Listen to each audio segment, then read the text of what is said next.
Olá, meus queridos, sejam bem-vindos mais uma vez aqui no nosso canal. Nós estamos na nossa série Tirando Dúvidas e hoje o nosso tema é divórcio. Fica com a gente nos próximos minutos, nós vamos analisar esse tema à luz da Bíblia. Vem comigo.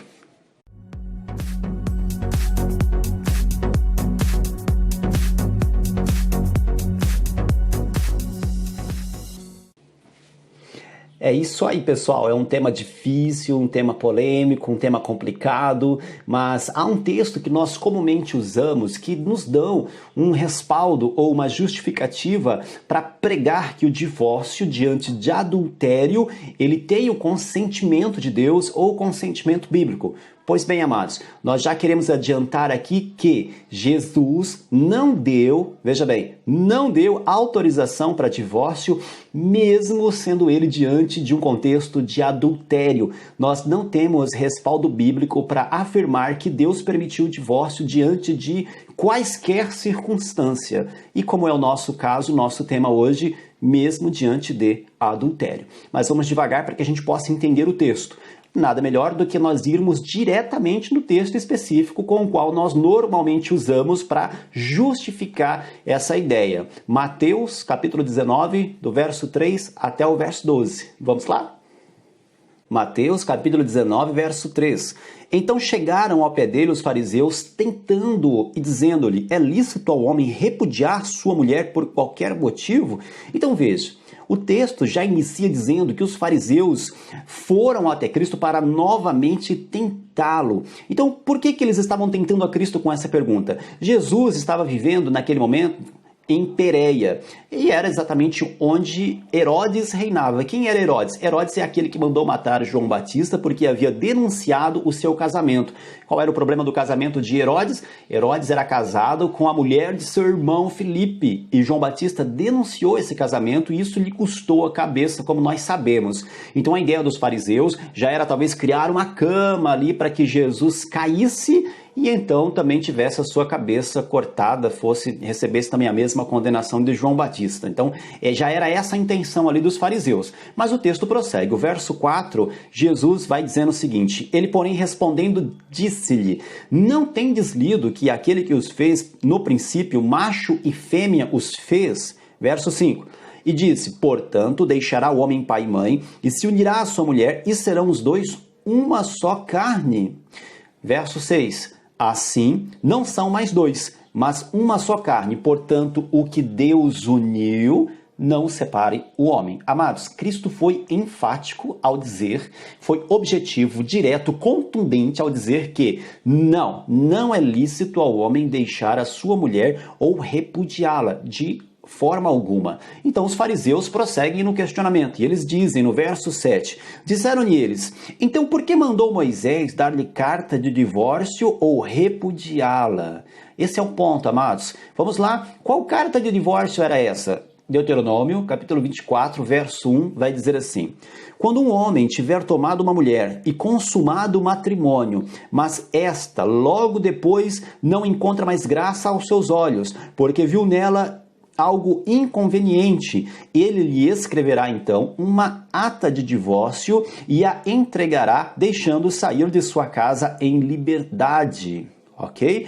Vamos devagar. Verso 8, então, Cristo vai dizer assim: disse-lhe ele, Moisés, por causa da dureza dos vossos corações, vos permitiu repudiar vossas mulheres, mas no princípio não era assim. Então veja, o que Cristo está dizendo? Por causa da dureza do coração deles, amados, o que acontecia naquela época? Se somente a morte separava o casal, o que ocorria é que os homens matavam suas mulheres para então se ver livre do contexto do casamento.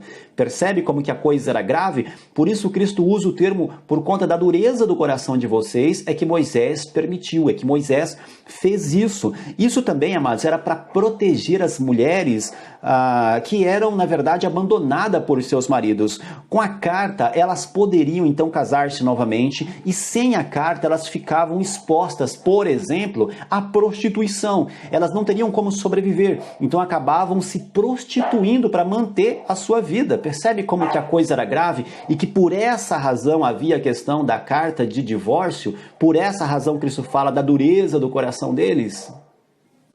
Sendo assim, então, talvez alguém diga, então existe um respaldo, existe uma motivação que pode justificar o divórcio. No caso deles lá, a dureza do coração. Então, talvez quando nós também estivermos com essa dureza do coração, nós também poderíamos ter o aval para poder divorciar. Por exemplo, bom, veja uma coisa, amados, é como fazer algo errado, entende? Você tem uma atitude errada, você vai colher os frutos daquilo, você vai colher os frutos negativos daquela ação errada. Então, perceba algo, a dureza do coração, amados, ela também já não cabe mais ao nosso contexto. E por que não? Porque hoje eu e você vivemos na época da graça, onde o Espírito reina em nós, onde o Espírito transformou nossa vida e o nosso coração. Então essa dureza do coração já não faz mais parte do nosso contexto. Hoje nós temos total e plena condição de viver uma vida conforme o exemplo de Cristo, com total capacidade para isso, não porque ela venha de nós, mas porque o Espírito está agindo em nossa vida e nós estamos debaixo da graça. Perceba que Jesus, ele pontua, amados, naquele mesmo verso, dizendo o seguinte: no princípio não era assim. No princípio não era assim. O que isso quer dizer? Na origem não era assim. Não foi dessa forma que Deus fez.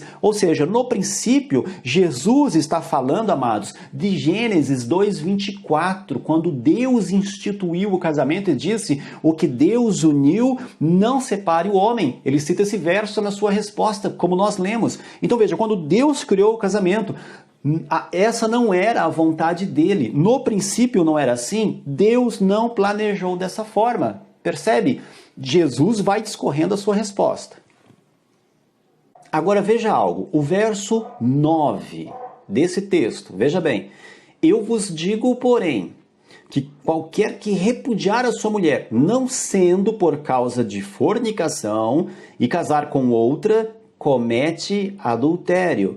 E o que casar com a repudiada também comete adultério. Amados, o verso 9 de Mateus 19 é o grande segredo desse texto. E é o que nos impulsiona a pensar que Jesus aqui nos deu autorização para o divórcio diante do adultério. Vamos devagar para a gente entender isso? Veja uma coisa. Esse, amados, é, portanto, o ponto-chave desse texto e desse ensinamento incorreto que nós costumamos fazer. Agora, parece então que Jesus dá a permissão para o divórcio. Agora, veja algo. Duas palavras gregas eram usadas, amados, para descrever prostituição e adultério. Veja, a palavra porneia, por exemplo, é a que era usada para prostituição, ou seja, relação sexual entre solteiros, onde você está prostituindo o seu corpo. E havia a palavra moicheia, que quer dizer adultério, ou seja, um contexto entre duas pessoas casadas e um tem uma relação sexual ilícita, comete, portanto, adultério. Agora veja, se Jesus falou no verso 9 sobre adultério, então ele teria de ter usado a palavra moicheia, que faz menção a adultério, conforme a tradução grega. Mas ele usou a palavra porneia. Mateus 19:9, Cristo usa a palavra porneia, ou seja, ele falava de prostituição e não de adultério, para dizer que haveria um aval para separação, percebe? Se for assim, então qual que é a exceção, afinal, que Cristo abriu aqui? Ele se refere, por exemplo, amados, ao contexto de José e Maria. Lembra do contexto dele? Quando Maria surge grávida pelo Espírito Santo, a primeira coisa que José faz quando ele fica sabendo, ele quer deixar Maria, porque ele entende que houve ali a prostituição, que é a porneia da qual Cristo fala nesse texto. Por isso que ele intentou deixá-la, porque ele tinha direito para isso, porque ele tinha respaldo para isso, porque ele poderia fazer aquilo. Então veja, ele tenta deixá-la. Agora, perceba que a palavra porneia, que faz menção à prostituição, é uma relação sexual fora do contexto do casamento. É como a relação sexual entre solteiros. É a fornicação. Entende? Então veja algo. Quando José então fica sabendo que Maria estava grávida, ele iria deixá-la, porque nesse caso ele poderia deixar, como nós falamos, era um caso em que esse contexto permitiria. Entende? Amados, os fariseus em João 8, por exemplo, eles vão dizer que Cristo, ele era filho de porneia. ou seja, filho de prostituição. Porque a gravidez de Maria, obviamente, que as pessoas ficaram sabendo ali como que aconteceu mais ou menos, né? Então os fariseus disseram o seguinte: você é filho de prostituição. Entende? E naquele contexto eles usam a palavra porneia, para que a gente entenda que o que Cristo falou no verso 9 de Mateus 9 não faz menção a adultério, mas a um sexo fora do contexto do casamento. Então Jesus, amados, portanto, não dá aval para a separação, no caso aqui de adultério, como que nós costumamos ouvir e como nós erroneamente costumamos ensinar com base nesse texto. O verso 10 desse texto, Mateus 19, vai dizer assim: disseram-lhe seus discípulos: se é assim, a condição do homem relativamente à mulher, não convém casar. Perceba que essa resposta dos discípulos é uma resposta um tanto quanto descontente. É como uma queixa, como uma reclamação. Agora raciocina comigo. Se Jesus respondeu a eles que diante do adultério se pode separar, como que é o que nós costumamos ensinar dentro desse texto, se Cristo disse aos discípulos que diante do adultério, então, eles podem se separar, por que os discípulos no verso 10 diriam: se é assim a condição do homem relativamente à mulher, não convém casar? Por que eles fariam essa queixa? Por que eles diriam dessa forma? Por que eles reclamariam? Afinal de contas, se você está casado e a mulher adultera, então eu posso me separar. Está tudo resolvido. Percebe que a resposta deles no verso 9, não condiz com essa interpretação que normalmente nós tiramos desse texto? Por quê, amados? Porque Cristo não deu aval para a separação diante de adultério. Porque Cristo falou que somente diante da fornicação, que é o sexo antes do casamento, que era como casar com uma mulher que não era virgem, isso daria ao marido o direito do divórcio, ou o direito da separação. Então veja, essa resposta então dos discípulos, ela é no mínimo intrigante, e ela nos faz pensar, amados, sobre o que de fato Jesus falou aqui nesse texto.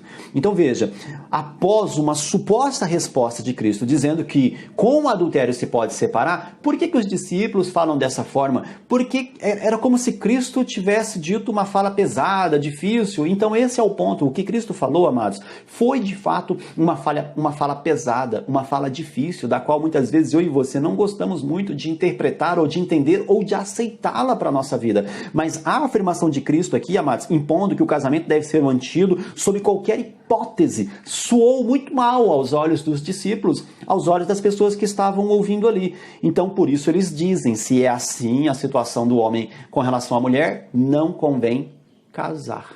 Não convém casar. Percebe? Aqui o verso 11 e 12, Cristo vai complementar o seu raciocínio e a sua resposta diante da queixa dos discípulos, dizendo então que se é assim a situação do homem relativamente à mulher, não convém casar. Eles fazem essa queixa e Cristo vai dizer assim no verso 11: ele, porém, lhes diz: nem todos podem compreender essa palavra, mas só aqueles a quem foi concedido. Nem todos podem compreender essa palavra. Por que Cristo diz isso? Porque somente aqueles que compreenderam o amor de Deus e estão inseridos nele podem compreender o aspecto da aliança do casamento, o aspecto do amor, o aspecto do perdão. Entende? Amados, veja uma coisa, Cristo, ele se separa da igreja. Cristo nos deixa toda vez que nós traímos Ele, toda vez que eu e você cometemos um adultério, traímos a nossa fé, traímos a bondade de Deus, traímos a fidelidade de Deus e nós o fazemos de um modo até constante. Por um acaso Ele nos deixa, Ele nos abandona, Ele desiste de nós. Cristo deixa a noiva, amados. Veja uma coisa, Ele não faz isso. Mesmo diante da nossa traição constante, Cristo não deixa. Esse é o parâmetro do amor da aliança da qual eu e você devemos viver a nossa vida, pautados neste exemplo. Entende? Cristo não se separa da igreja. E por quê? O princípio dessa aliança, ele não está pautado em méritos, entende? Por que Cristo nos ama? Nós merecemos? Nós o fizemos por merecer? São nossas obras que chamaram a atenção de Deus e o amor de Deus? Não. O amor de Deus, amados, por cada um de nós não é pelo nosso mérito, assim como a salvação dada na cruz nunca foi por um mérito nosso, foi unicamente pelo amor. Não se trata de merecimento. Então veja, quando você tem a aliança do casamento na sua vida, você não está com essa pessoa porque ela merece. Você não a ama porque ela merece o seu amor, mas você a ama porque o exemplo do amor amor de Cristo, amados, ele tem que estar inserido na aliança do nosso casamento, que é onde a realidade do nosso eu se revela e se mostra. Nós não amamos nosso cônjuge por merecimento, nós amamos porque nós temos uma aliança com esse cônjuge. Percebe? E nada pode ferir ou quebrar essa aliança à luz da Bíblia. Quando essa aliança for quebrada, quando ela for ferida, o que a Bíblia nos orienta é que haja o perdão. É que haja perdão. Entende? O verso 12, ainda na resposta de Cristo, vai dizer assim, ó, porque há eunucos que assim nasceram do ventre de sua mãe, há eunucos que foram castrados pelos homens e há eunucos que se castraram a si mesmo, por causa do reino dos céus. Quem pode ouvir isso, receba. Amados, a resposta de Cristo não foi nada boa. Ela foi bem dura, ela foi bem firme. Cristo ainda está falando aqui em resposta à questão do matrimônio, em resposta à questão do casamento, em resposta à questão do adultério, se pode ou não separar diante de adultério. Ele conclui no verso 12 dessa forma, dizendo o seguinte, falando sobre os eunucos. Agora, quem são os eunucos? Veja uma coisa, eunuco é um homem que teve a sua genitária parcialmente ou totalmente removida por uma motivação bélica, por uma motivação religiosa, por uma questão, uma imposição criminal, enfim, por várias situações. Então ele cita o exemplo de um eunuco para concluir o seu pensamento. Por que Jesus está falando, amados, sobre o eunuco? Veja, com isso, ele quer concluir o raciocínio de uma vez por todas, colocar uma pedra nisso. Ele responde e fala, responde à fala em tom de reclamação dos discípulos naquele diálogo ali. Há eunucos que assim nasceram do ventre de sua mãe, ou seja, dentro desse raciocínio eles não podem obviamente se casar. Há eunucos que foram castrados pelos homens, ou seja, castrados por alguma punição criminal ou imposição religiosa e também não podem se casar. E há eunucos que se castraram a si mesmos, ou seja, os que decidiram não se casar para dedicar-se totalmente a Deus. Então, quando Jesus é questionado sobre o adultério, com relação ao casamento, pode haver separação? Ele diz, não pode.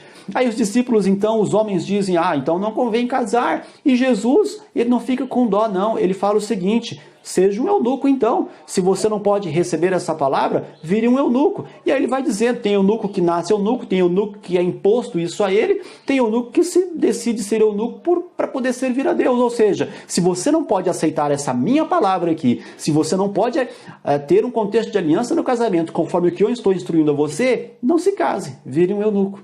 Se você não pode receber isso, então não receba, vire um eunuco. Mas Cristo foi muito pesado na fala. Foi, amados. Foi, porque Cristo foi imparcial. A aliança do casamento ela é de extrema importância, amados, e ela não pode ser ferida.